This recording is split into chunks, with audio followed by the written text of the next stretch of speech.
আজকের ভিডিওতে আমি আপনাদেরকে দেখাতে চলেছি কিভাবে আপনারা টেলিকম অ্যাকাউন্টগুলোতে ব্যালেন্স সেট করবেন। তো দেখেন, আমরা ফার্স্ট ওয়ানে আমরা আমাদের ব্যালেন্সটিকে চেক করে নিচ্ছি।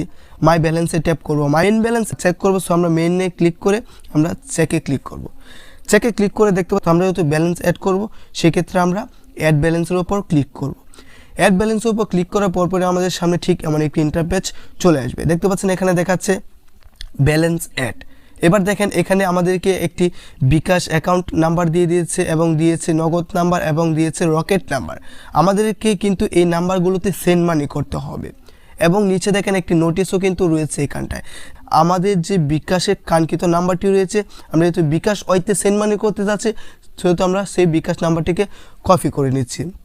আমরা সেই বিকাশ নাম্বারটিকে কপি করে নিয়েছি। কপি করে নেওয়ার পর আমরা আমাদের বিকাশ অ্যাপ্লিকেশনটি ওপেন করব। বিকাশ অ্যাপ্লিকেশনটি ওপেন করার পরপরই ঠিক এমন একটি অ্যাপ্লিকেশন চলে আসবে। সো আমরা যেহেতু সেন্ড মানি করতে যাচ্ছি, সো আমরা এই সেন্ড মানি অপশনটিতে ট্যাপ করব। সেন্ড মানি অপশনটিতে ট্যাপ করার পর আমরা এখানে নাম্বারটি দিয়ে দেব। আমরা যে নাম্বারটি কপি করেছিলাম সেই অ্যাপ্লিকেশন থেকে আমরা সেই নাম্বারটিকে এখানে পেস্ট করে দেব। পেস্ট করে দেওয়ার পর দেখতে পাচ্ছেন এখানে নেক্সট আইকন, আমরা নেক্সট আইকনে ক্লিক করে দেব। নেক্সট আইকনে ক্লিক করে দেওয়ার পর আমরা যত টাকা আমাদের ব্যালেন্সে অ্যাড করতে চাচ্ছি সেই অ্যামাউন্টটি দিয়ে দেব। আমরা এখানে অ্যামাউন্টটি দিয়ে দেওয়ার পর দেখতে পাচ্ছেন এখানে নেক্সট আইকন রয়েছে, আবারও নেক্সট আইকনে ক্লিক করব। আবারও নেক্সট আইকনে ক্লিক করার পরপরই ঠিক এমন একটি ইন্টারফেস চলে আসবে। সো এখানে আমার পিনটি দেওয়ার জন্য বলছে, সো আমি আমার বিকাশে পিনটি দিয়ে দিচ্ছি। আপনারা আপনাদের বিকাশ পিনটি দিয়ে দিবেন। দিয়ে দেওয়ার পর আমরা আবারও নেক্সটে ক্লিক করব।